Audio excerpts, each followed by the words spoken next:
Pagdating naman ng alas 6:30, eto na ang main event, PLDT High-Speed Hitters versus Creamline Cool Smashers. Isang rising contender laban sa championship dynasty. Ang PLDT, hindi lang basta swerte. Sila ang top seed sa prelims.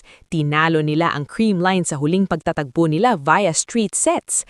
Hawak nila ang psychological edge. Solid ang kanilang sistema, malalim ang kanilang bench, at higit sa lahat, gutom silang makuha ang kanilang kauna-unahang All-Filipino title.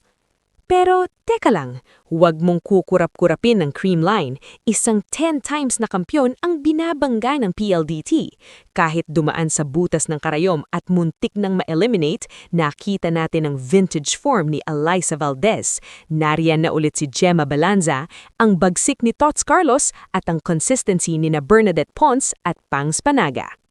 Sa madaling salita, ang PLDT ay may sistema, pero ang Creamline ay may puso ng kampyon.